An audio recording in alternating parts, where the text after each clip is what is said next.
Bien,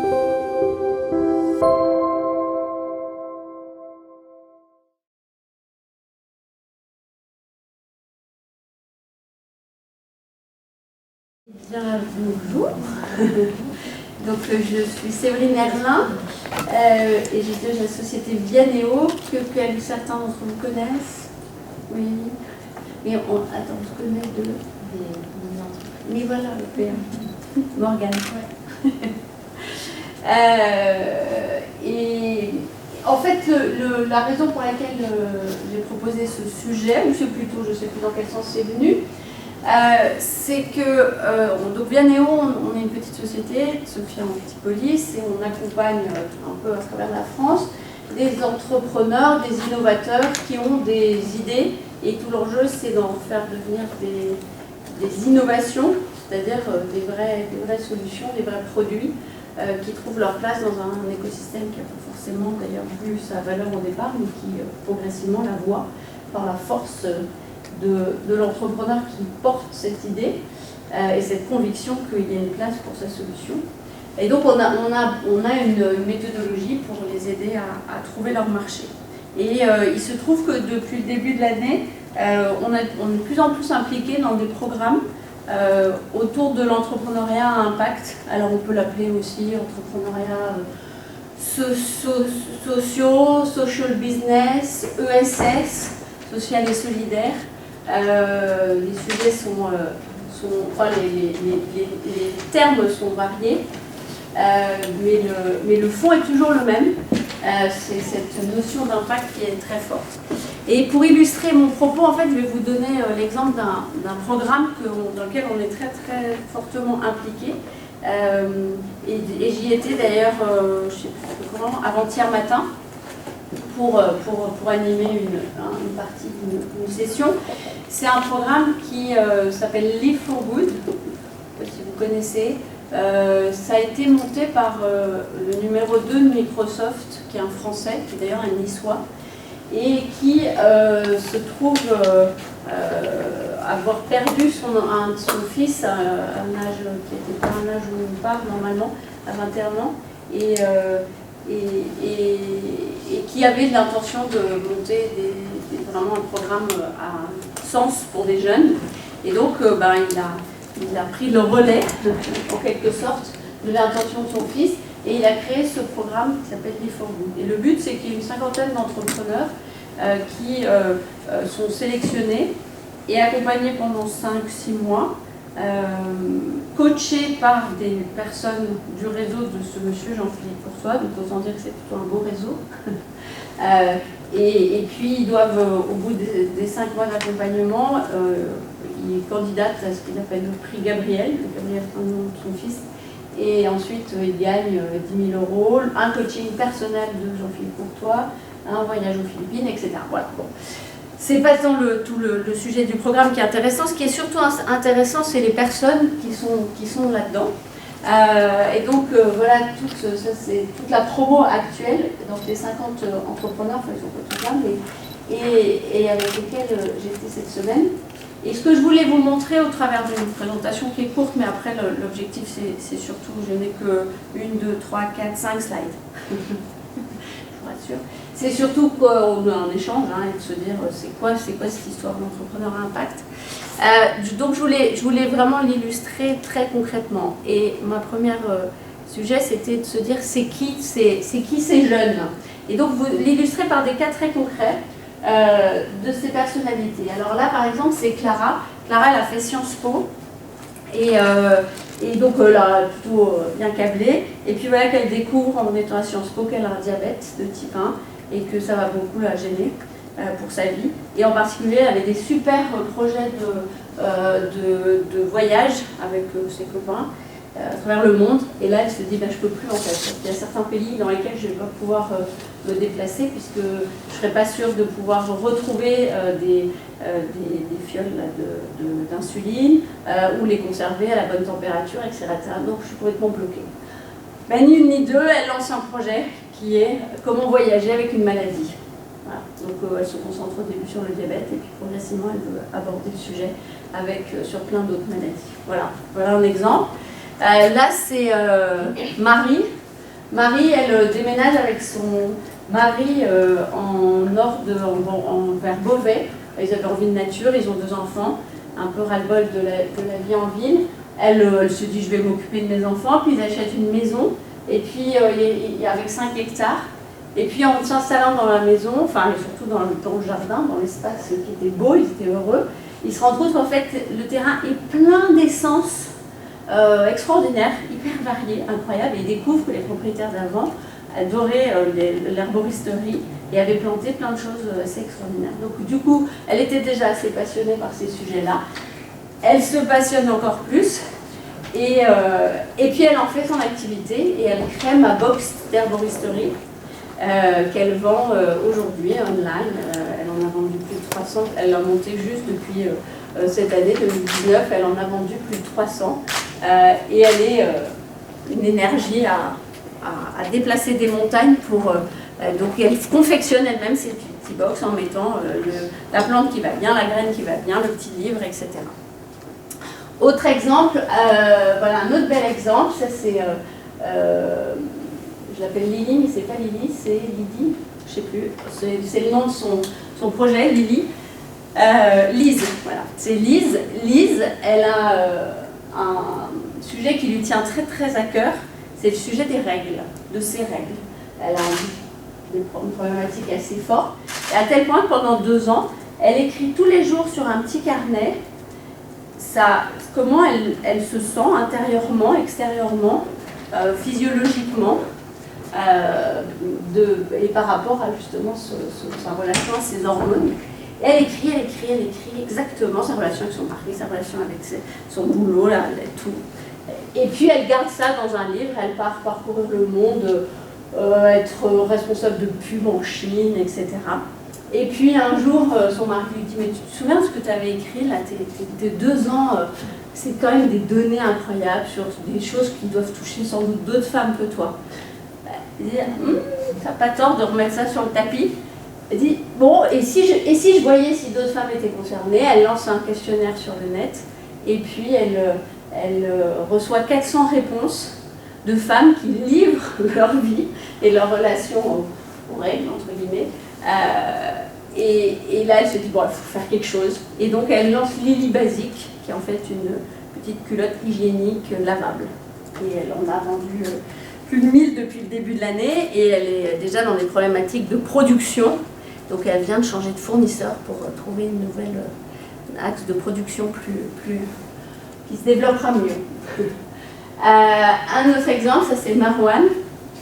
Alors lui, il est fils de lobbyiste, son père chez Monsanto et sa mère, je sais plus quoi, des vrais activistes assez originaux. Il nous racontait la vie de famille qui était un peu étrange. Et lui, il se dit, en fait, il prend sans doute le pendant de cette vie d'activiste, mais d'une autre manière. Il se dit, il faut qu'on puisse donner simplement, si on a 1 euro, à une association. Et les jeunes aujourd'hui, ce n'est pas des grands enjeux, mais quand ils peuvent donner 1 euro. Et il crée quasiment de ses petites mains, avec un copain quand même, un chatbot qui s'appelle ACT, ACT, qui est accessible sur les différents App Store et autres, Google Store. Super bien fait, tellement bien fait que vous tombez dans le panneau de données. J'ai testé, c'est tellement fluide et tellement évident que voilà. Donc son idée, c'est évidemment d'arroser le monde pour qu'on puisse donner simplement à n'importe quel type d'association et surtout s'adapter aux enjeux des jeunes. Et là, c'est Thomas. Et Thomas, lui, c'est un projet de recyclage de verre suite à un stage qu'il a fait dans une entreprise et qu'il a trouvé absolument aberrant de voir autant de poubelles remplies de verre en plastique dont on ne faisait rien. Il s'est dit, j'arrête tout et je crée un projet là-dessus. Et j'en passe.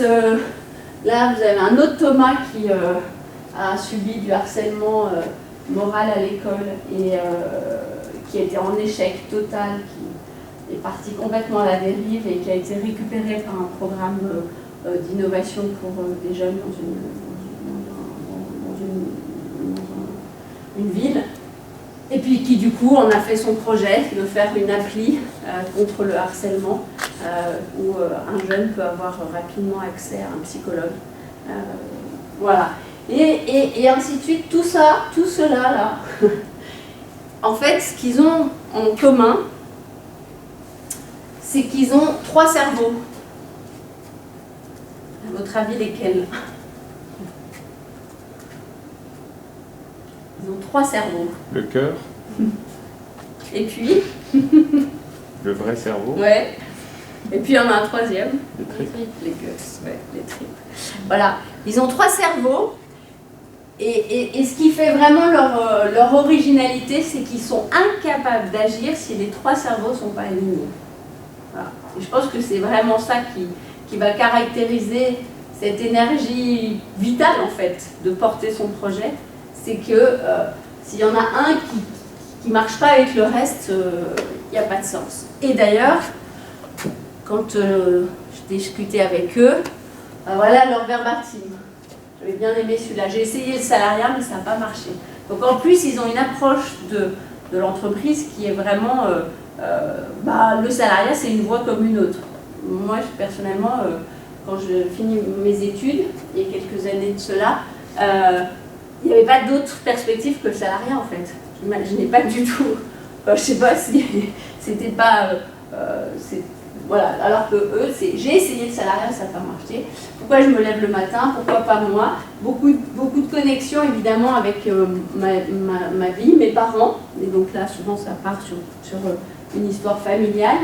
J'ai trop souffert, ça c'est évidemment du coup, je trouve la solution pour éviter cette souffrance. Et puis, bien sûr, des enjeux vitaux de survie aujourd'hui. Il faut prendre les sujets à bras-le-corps et y aller. Et en fait, ce qui les caractérise par-dessus tout sur le sujet, c'est ça. C'est que par rapport à un entrepreneur, entre guillemets, classique, un entrepreneur classique, il se dit souvent, j'ai pas identifié un problème, il dit souvent, j'ai une solution. J'ai une solution technique, j'ai un savoir-faire, j'ai une capacité, et on a du mal à lui faire trouver le problème. Pour lesquels sa solution a vraiment un intérêt. L'entrepreneur à impact, entre guillemets, ou appelons-le comme on veut, lui, il a trouvé un problème et il fera tout pour trouver la solution pour le résoudre. Et il va s'accrocher au problème, quitte à faire des choses étonnantes ou dépasser vraiment des... il y avait un exemple d'un gars qui avait réussi à faire changer une loi pour éviter que, à cause de la PAC, les agriculteurs, à un moment donné, étaient contraints, pour limiter leurs quotas, de larguer tous les laits et les surplus dans les... Voilà. Et donc, un gars qui était absolument outré que ça puisse exister encore aujourd'hui, a réussi à faire changer une loi à un niveau européen pour qu'en fait on transforme ça contre une obligation à valoriser autrement ces surplus. Voilà. Donc, quitte à vraiment remonter, il y a un autre exemple qui était intéressant d'un gars qui se dit, c'est quand même dingue qu'il était en Afrique avec des gens qui sont malades et qui n'ont pas accès à des médicaments. Puis il se dit, c'est quand même dingue que n'importe où dans le moindre petit village, et d'ailleurs pas qu'en Afrique mais à travers le monde, vous trouvez une bouteille de coca. Il n'y a pas de doute, on trouve du coca absolument partout. Et comment se fait-il qu'on ne trouve pas même une base de paracétamol ou de quelque chose, voilà. Et en fait, il a remonté la filière logistique de coca, étudié bien cette filière pour finalement arriver à ce que Coca, quand les caisses sont vides, acceptent qu'on y mette des médicaments pour les transporter. Enfin voilà, donc c'est vraiment tout ça pour dire que c'est à partir du moment où l'entrepreneur qui a identifié un problème et veut absolument trouver une solution, il va trouver tous les moyens, sans avoir d'ailleurs parmi tous ces jeunes, on en voit beaucoup qui n'ont pas tellement de solutions pour l'instant, qui sont assez, d'ailleurs c'est un peu sans doute le pendant, c'est qu'ils sont un peu utopistes sur l'objectif et enfin sur la façon d'y arriver à transformer le monde. Ils pensent que ça pourrait se faire. Voilà. Donc ils réalisent aussi qu'il faut des moyens et qu'à ce moment-là. Mais il y a une telle énergie vitale de cœur et de guts pour y aller qu'ils y vont. Alors, ce qui est intéressant par rapport à ce sujet d'entrepreneur à impact, c'est de se dire qu'en fait, c'est un mouvement de fond et rassurant par rapport à tout ce qui se passe aujourd'hui. Et que finalement, on vit, ça c'était une discussion que j'avais eue, et justement avec le patron, le numéro 2 de Microsoft Worldwide, c'est qu'en fait, on parle beaucoup dans les entreprises de la révolution digitale, qui est un vrai sujet, transformation digitale, blablabla, tout ce qu'on entend par cœur. Mais parallèlement à cette révolution digitale, il y a une autre révolution, et c'est rassurant, qui est en train de se faire. C'est là, alors, soft skills, c'est un peu un terme bateau à la mode, mais c'est une révolution humaine en fait, qui est en train de se faire, où l'humain réagit et veut absolument être au cœur de, non pas contrer, parce que le digital est un moyen, mais être, vivre et exister vraiment en parallèle. Et ce qui veut dire qu'en fait, on a ce mouvement d'entrepreneurs à impact qui aujourd'hui est assez extérieur aux grosses entreprises.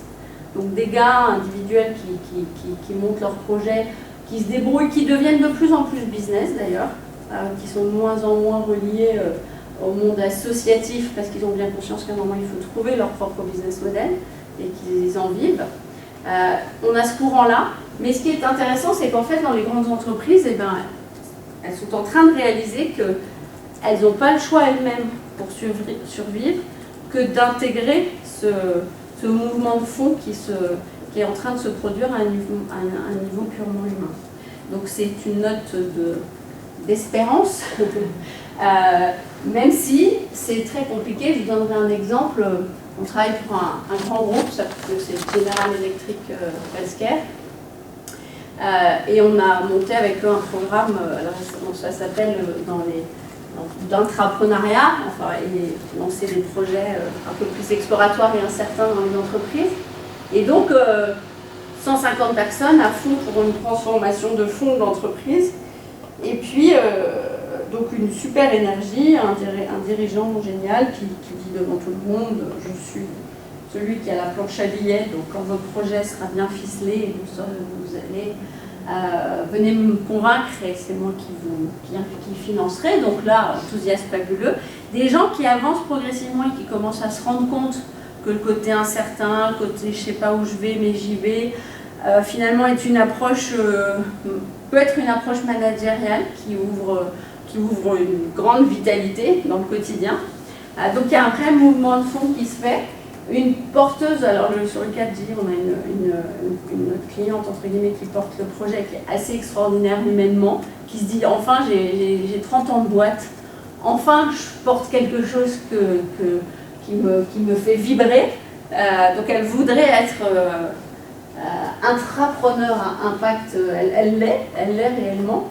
Et puis elle passe complètement par des hauts et des bas, et pas plus tard que ce matin, elle nous envoie un grand mail comme ça en disant « Hier j'étais totalement désespérée, je me disais c'est foutu tout notre programme d'intrapreneuriat, les gens n'en veulent plus, ça ne marche pas, les projets n'avancent pas. » Et elle dit « J'ai décidé de me poser de mon bureau, de laisser grand ouvert la porte et de voir ce qui allait se passer dans la journée. » Et pendant toute la journée, elle a eu un défilé de personnes qui sont venues en disant « Hey, tu sais, on a trouvé une nouvelle voie pour notre projet, et ça on va le montrer, puis on a vraiment l'ambition d'aller plus loin. Et puis, ouais, tu as raison, au début tu disais que ça va nous transformer, je commence à le comprendre, ça fait 6 mois. » Enfin voilà, donc un mouvement de fond qui lui redonnait de l'envie et de l'énergie. Et donc, l'enjeu, c'est de se dire, pour moi, il faut qu'on se fasse vraiment inspirer par tous ces jeunes qui veulent changer le monde, mais la prochaine révolution, en fait, c'est pas ça, c'est ça, en fait. C'est que tout le monde aura un impact dans l'environnement dans lequel il sera. Et d'ailleurs, il y a des groupes comme Ashoka, vous connaissez ? Ashoka, c'est une organisation qui lance des projets sociaux à travers le monde. Et en fait, eux, ce qu'ils sont en train de faire, c'est de faire intervenir des entrepreneurs un peu out of the box, jeunes plein d'allant et qui ont peur de rien, dans des projets internes dans les entreprises pour faire bouger les choses et pour se faire se rendre compte que ce changement-là est possible. Voilà, donc en tout cas quand on ressort d'une semaine avec tous ces jeunes, on est complètement boosté par une énergie fabuleuse et qui montre à quel point l'humain, avec ses 3 cerveaux, a encore largement les moyens d'agir. Voilà ce que je voulais, qui était peut-être plus de l'ordre d'un témoignage que d'une grande théorie ou analyse, mais Toi, tu aides ces collaborateurs, enfin, comment tu les appelles, les entrepreneurs à impact, voilà. Tu les aides comment? En fait, nous, on les aide à rationaliser leur réflexion, à se rendre compte. C'est un point intéressant.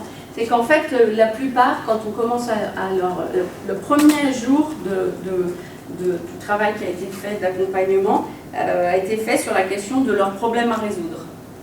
Et là, quand on fait le tour, on se dit, en fait, vous avez tous envie d'être président de la République.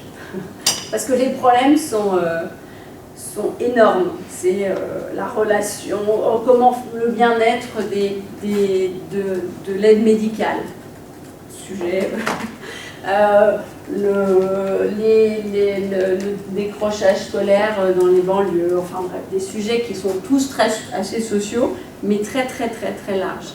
Et donc nous, ce qu'on les aide à faire, c'est à recentrer, leur dire vous n'êtes pas président de la République et vous serez, et même un cabinet ministériel aura du mal à aller au bout de ce problème. Donc il faut que vous trouviez un axe sur lequel vous allez pouvoir véritablement avoir un impact et qui est à votre portée. Et donc à partir de cet axe-là, de trouver aussi, on les aide aussi à retrouver justement ce qui les fait vraiment vibrer, leur guts, leur cœur, c'est-à-dire aussi leur histoire de vie qui va donner tout le sens au projet et qui va leur donner toute cette énergie, mais qui se ressent du coup sur leur capacité.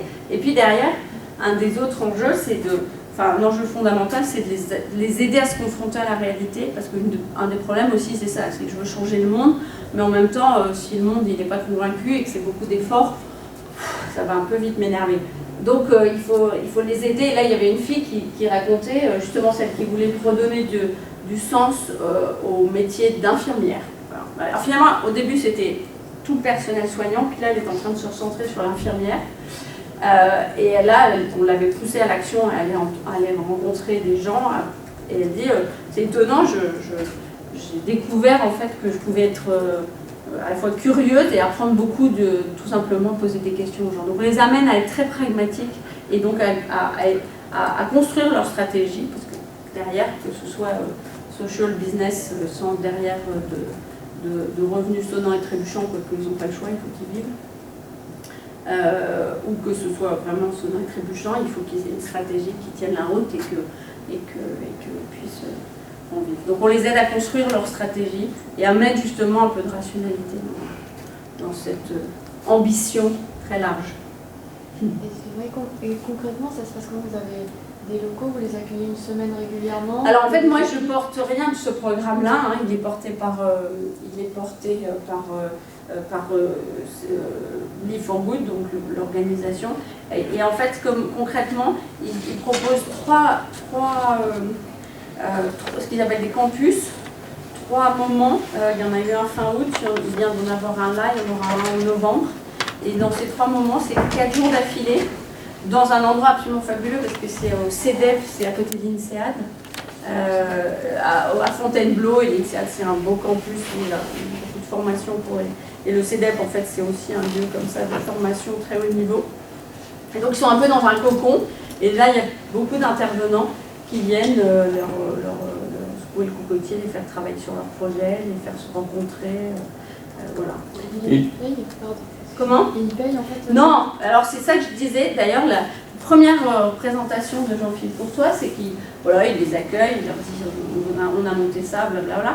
Puis à la fin, je lui dis, mais c'est dingue, vous n'avez même pas mis une slide sur ce que coûte le programme. Parce que c'est pas une bonne éducation que de leur montrer que tout est gratuit et que des choses pareilles aussi a aussi une valeur ajoutée. Donc, non, ils ne payent pas.